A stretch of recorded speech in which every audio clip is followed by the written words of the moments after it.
Mtume akatuhusia akasema, igtanim khamsan qabla khamsin, yapatie faida mambo matano kabla hayajaja matano mengine. Akayataja Mtume sallallahu alaihi wasallam.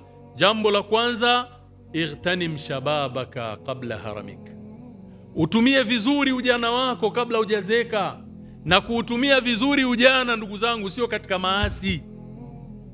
Kuutumia vizuri katika kufanya mambo yenye faida katika dini yako na dunia yako. Lakini jambo la pili au neema ya pili akasema, wasihataka qabla sakamika, afya yako itumie vizuri kabla hujaumwa. Una nguvu, swali, simama qiyamul layl, jitolee, toka katika njia ya Allah subhanahu wa ta'ala, fanya kazi za Allah zinazohitaji nguvu, kwa sababu ikifika wakati wewe nguvu huna, unaumwa, utabaki kutamani, lakini matamanio hayatokusaidia chochote.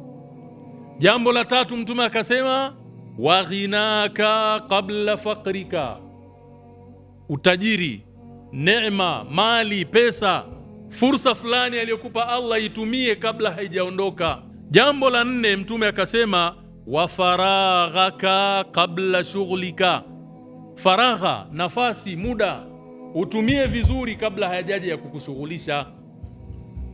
Mnajua kinachowasumbua watu ni kutokuridhika.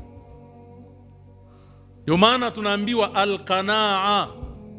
alqanaa'atu kanzun la yafna, qanaa, kutosheka, ndio hazina isiyomalizika.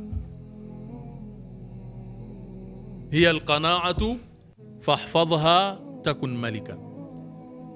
Kutosheka, Allah akikuruzuku kutosheka, we ni mfalme. Watazame waliomiliki dunia wakawa na mali nyingi, wanatajika, walipokufa waliondoka nazo zote, zimebaki duniani hapa, watu wanatumia bure, alafu hesabu yake unaenda kuulizwa wewe. Hii mali iliyokuhangaisha mpaka ukaacha hata kufanya ibada ya Mola wako, unakwenda kuulizwa, unawaachia watu wanatanua, alafu wewe unakwenda kujibu maswali, kwa nini hukusimama katika njia ya Mola wako? Kwa ndugu zangu, umuman, itumie faragha yako vizuri. Ramadhani inakuja, Allah atufikishe katika Ramadhan, tuitumie vizuri nafasi ya Ramadhan, huenda ndio Ramadhani ya mwisho.